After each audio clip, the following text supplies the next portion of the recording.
오레오 먹을 때 이런 생각 해보셨나요? 양쪽 쿠키를 분리했을 때 왜 한쪽에만 크림이 붙어 있을까? 적절하게 딱 반씩 붙어 있으면 좋을 텐데. 작년에 MIT에서 굉장히 재밌는 연구를 한 적이 있어요. 오레오 충전물이 고르게 분포되도록 과자를 비트는 방법에 대한 보고서를 냈거든요. 오레오를 분리한 다음 크림 비율을 검사하고 또 우유에 오레오를 담가보기도 하고 오레오 모양으로 3D 프린트까지 해서 실험을 했는데 아쉽게도 그런 방법은 구할 수가 없었습니다. 대신 이런 이야기는 남겼죠. 오레오를 깨끗하게 여는 건 회전 속도에 달려있다. 정말 쓸데없는 연구 같지만은 전 세계에서 가장 많이 팔린 쿠키의 명성답게 많은 사람들의 호응을 얻었습니다. 실제로 오레오를 만들고 판매하는 나비스코는 오레오 덕분에 돈방석에 앉게 됩니다. 그야말로 떼돈을 벌었죠. 나비스코의 전 CEO는 이런 이야기를 남기기도 했습니다. 한 천재가 오레오를 만들었고 우리는 그 유산을 물려받아서 잘 살고 있다. 이게 맞는 말이긴 한데요. 이 회사엔 엄청난 빌런도 함께 존재했습니다. 이 사람은 멀쩡한 회사를 단숨에 공중분해시켜버렸거든요. 오늘은 이 오레오를 중심으로 오레오를 만든 나비스코의 숨겨진 이야기를 한번 해보려고 합니다. 저는 김밥이고요. 제가 오늘 떠먹여드릴 이야기, 오레오의 기구한 운명입니다.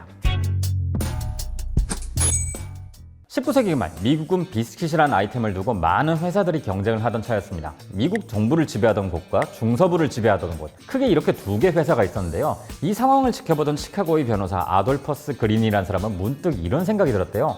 비스킷은 너무 올드하고 촌스럽다. 당시 코카콜라나 하인즈 케첩, 초콜릿 같은 것은 브랜딩을 엄청 세련되게 잘했는데 비스킷은 어디 시골 베이커리에서나 파는 과자였던 거죠. 이렇게 회사끼리 피 터지게 싸울 게 아니라 잘 나가는 비스킷 회사를 통합하고 세련된 쿠키를 만들어야겠다. 여기까지 생각이 미친 그린은 자신이 직접 움직여서 두 회사를 합병시킵니다. 그렇게 1898년 내셔널 비스킷 컴퍼니, 줄여서 나비스코가 태어났죠. 그리고 아돌퍼스 그린은 나비스코의 초대 회장이 됩니다. 그린이 가장 먼저 하는 일은 생산 방식을 바꾸는 거였어요. 간의 수공업으로 비스킷을 만들던 걸 대량 생산으로 바꾼 거죠. 대량으로 찍어낸 비스킷을 예쁘게 포장해서 팔았는데 이게 바로 나비스코 최초의 상품 유니다 비스킷입니다. 당시엔 비스킷이 습기에 눅눅해지기 쉬웠는데요. 특수 코팅된 포장지에 담아서 바삭한 비스킷이라는 걸 어필했죠. 그리고 회사에서 영업사원을 직접 고용해서 판매하도록 했어요. 이러면 중간 상인 없이 팔 수 있으니까 가격을 낮출 수 있었죠. 이렇게 나비스코는 손쉽게 시장을 장악했어요. 유니다는 미국 안에서만 한 달에 1000만 개씩 팔려나갔고요. 이후에도 계란 과자의 원조라고 할 수 있는 바닐라 웨이퍼를 만들어서 팔았고 마넘스 애니멀이라는 동물 쿠키도 만들었는데 이것도 대박이 났어요. 영화 위대한 쇼맨에서 휴잭맨이 연기했던 근대 서커스의 창시자 피니어스 테일러 바넘의 이름을 딴 과자였죠. 그린이 키를 잡고 있던 나비스코는 내놓는 신제품 족족 다 성공시킵니다. 덕분에 크래커와 쿠키계의 왕좌에 앉게 됐죠. 1912년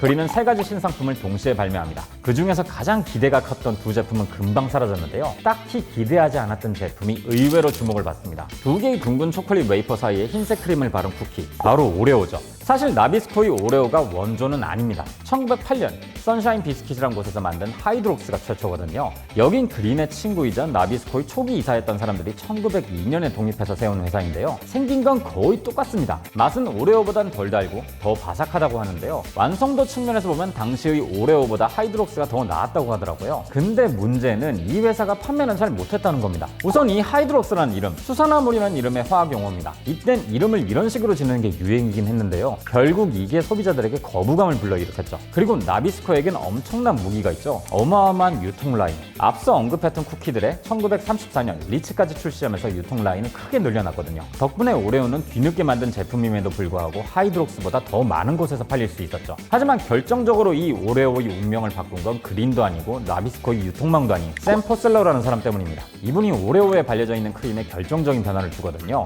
오레오에 크림을 드셔보신 분들은 아시겠지만 입에 넣으면 사르르 녹도록 되어 있어요. 녹는 점이 사람의 체온과 비슷하기 때문이죠. 이걸 만들어낸 게 바로 샘 포셀러입니다. 그렇게 리뉴얼된 오레오는 완전 대박이 납니다. 포셀러가 은퇴한 이후에도 오레오는 계속 조금씩 바뀌었는데요. 지금은 트랜스 지방을 뺀 버전을 쓰고 있고 질감도 많이 달라지긴 했습니다. 하지만 사람들이 오레오 특유의 맛에 열광하기 시작한 건 바로 이때부터였던 거죠.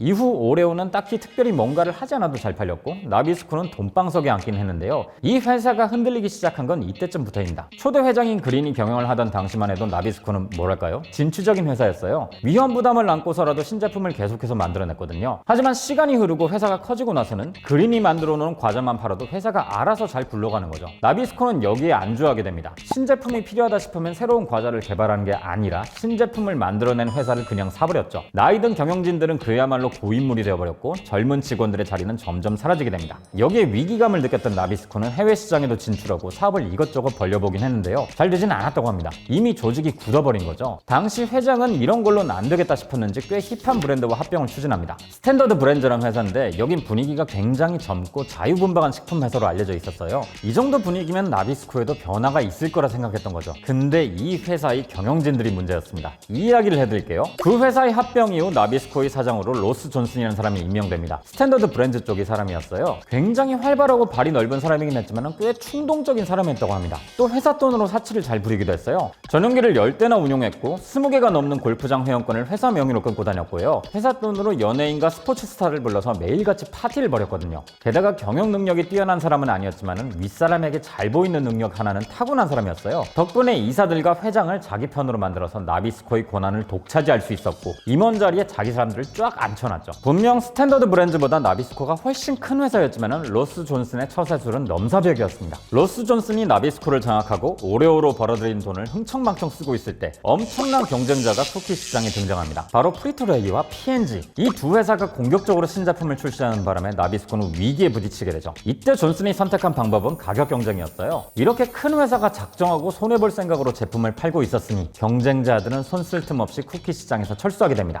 이때 나비스코가 쉽게 이기긴 했는데요. 존슨은 무슨 충격을 받았는지 다른 곳에다 눈을 돌리기 시작했어요. 담배 회사인 RJ 레이놀즈와 합병하기 위해서 접촉을 하거든요. 여긴 미국 담배 시장의 지배자였긴 했는데요. 말보로나 럭키 스트라이커 같은 경쟁자들에게 밀리기 시작하면서 종합식품회사로 탈바꿈한 곳입니다. 델몬트, KFC, 그리고 스미노프의 제조사인 휴브레인 같은 곳을 이미 인수했었죠. 그 다음 인수 후보로 펩시와 켈로그, 나비스코가 물망에 올랐고 존슨은 이걸 냅다 받아버립니다. 1985년 두 회사가 합병을 해서 RJR 나비스코가 탄생했죠. 이게 얼마나 큰 계약이었냐면요. 당시 전 세계 식품업계에서 가장 큰 회사가 탄생한 순간이었고 미국에서 19번째로 큰 제조회사가 만들어진 거였어요. 존슨은 여기서도 엄청난 처세술로 2인자의 자리를 맡게 됩니다. 그리고 합병 1년 만에 다시 회장이자 CEO의 자리에 올랐죠. 이때도 임원과 이사들에게 회사 돈을 아낌없이 뿌리면서 사람들을 자신의 편으로 만들었고요. 존슨은 이렇게 영원히 자신의 왕국을 지켜나갈 수 있을 줄 알았는데요. RJR의 담배 사업이 힘을 잃으면서 동시에 나비스코의 주가가 떨어진 일이 발생합니다. 주가가 이렇게 계속 떨어지면 이사와 주주들이 존슨에게 그 책임을 묻게 되겠죠. 존슨이 이 상황을 벗어나기 위해 착한 방법은 기상천외했습니다. 금융회사에서 돈을 빌린 다음에 그 돈으로 자기 회사 주식을 인수해서 상장을 폐지시키는 거였죠. 그리고 이사들을 설득합니다. 이렇게 하면 큰 돈을 만들 수 있다. 상장을 폐지하면 이익을 주주들과 나누지 않아도 되고 더 많은 회사 돈을 나눠 먹을 수 있거든요. 그런데 정작 제안한 가격이 이사들의 기대에 못 미치자 월스트리트의 투자 회사들이 나비스코를 차지하기 위해서 뛰어드는 일이 벌어집니다. 결국 이 주식 인수전에서 KKR이라는 사모펀드가 250억 달러에 RJR 나비스코를 인수하는 데 성공합니다. 당시 사상 최대의 금액이었고요. 이후로도 17년간 그 기록이 깨지지 않을 정도로 대단한 거래였어요. 이게 워낙 큰 사건이었기 때문에 책과 영화로도 만들어지면서 유명해지기도 했죠. 하지만 이 인수 금액의 대부분이 빚이었기 때문에 RJR 나비스코는 엄청난 빚을 지게 됐어요. 결국 회사 사업부를 쪼개어 팔게 됐죠. 나비스코가 이 지경이 되도록 놓지 않았던 게 바로 오레오였습니다. 이건 나비스코의 정체성이었거든요.